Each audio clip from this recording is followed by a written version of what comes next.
الطاف احمد بٹ صاحب، اس کے ساتھ شیخ یعقوب صاحب ہے، شاہین صاحب ہے، اعجاز رحمانی صاحب ہے، پیچھے جتنے بھی ساتھی ہیں جن کا میں نام نہ بھی لوں تو جو یہاں پہ موجود ہے، اور خواتین و حضرات، السلام علیکم ورحمۃ اللہ وبرکاتہ۔ سب سے پہلے میں آل پارٹیز حریت کانفرنس کی طرف سے آپ تمام احباب کا شکریہ ادا کرنا چاہتا ہوں کہ آپ نہایت ہی شارٹ نوٹس پہ یہاں تشریف لائے، کیونکہ بیسیکلی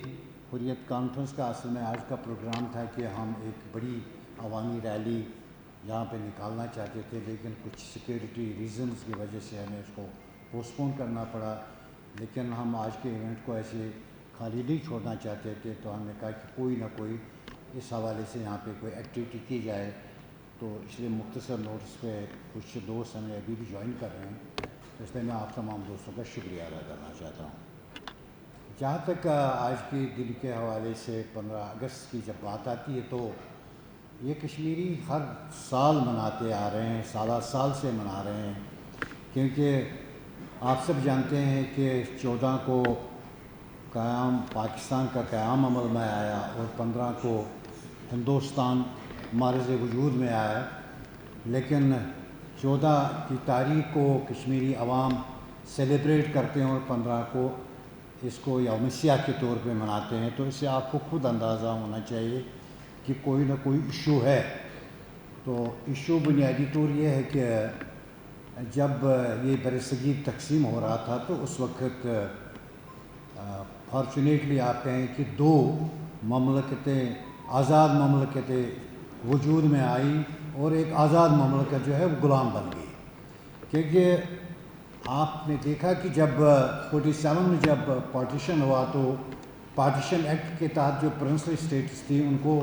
آزاد کیا گیا، اور انہیں حق دیا گیا کہ وہ پاکستان کے ساتھ شامل ہو یا ہندوستان کے ساتھ۔ تو میں اس لیے کہتا ہوں کہ Kashmir was an independent state, had it not been an independent state تو یہ پاکستان کے ساتھ اسٹینڈ سٹل ایگریمنٹ نہیں کرتی، اس کا مطلب ہے اس کا انڈیپینڈنٹ اسٹیٹس تھا۔ سیکنڈلی جو دوسری بات یہ ہے کہ اگر یہ ہندوستان کی اسٹیٹ ہوتی تو پھر اس کو انسٹرومنٹ آف ایکسیشن نہیں کرنا پڑتا، اس کا مطلب ہے کہ اس کی کوئی علیحدہ حیثیت تھی۔ تو ہم نے دیکھا کہ ہندوستان نے جب اس پارٹیشن ایگریمنٹ کے خلاف کشمیر پہ اپنا ناجائز قبضہ جمایا، تو اس کے بعد خود یونائٹڈ نیشنز لے گیا معاملے کو، اور بہرحال ہم اس کو فاسٹ فارورڈ کرتے ہیں، یہ ریزولوشنز آ گئی اور ڈسپیوٹ جو ہے اس کو ریکگنیشن انٹرنیشنلی ملی۔ آج کے دن کی جو میں یہ سمجھتا ہوں کہ آج یوم سیاہ بھی ہے، لیکن ہمارے لیے بھی یہ ایک میں کہوں گا کہ اس یوم سیاہ پہ ہم پرجوش بھی ہے، پرعزم بھی ہے۔ کوئی ایسا واقعہ ہوا ہے کہ جس نے ہمارے حوصلوں کو بلند کیا ہے۔ ہم نے دیکھا کہ 5 اگست 2019 کو جب بائیفرکیٹ کی انڈیا نے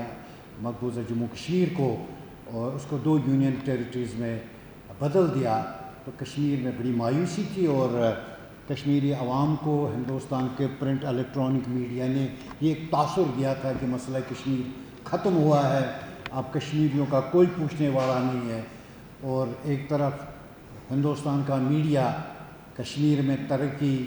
تعمیر و ترقی، ملازمت، railway treks,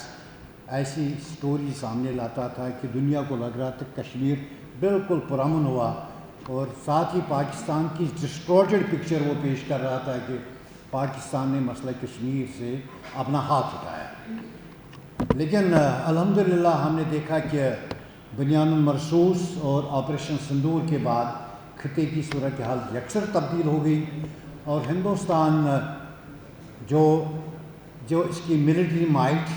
political might, economic might, diplomatic might, یا اس کو کہے وشو گرو جو تھا، وہ یہ کھوکھلے سارے نعرے تھے وہ زمین بوس ہو گئے۔ ہم نے دیکھا کہ اس معرکہ حق میں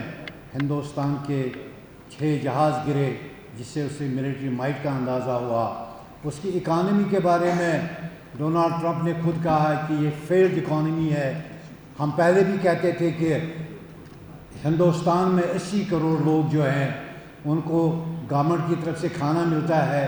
یہ جو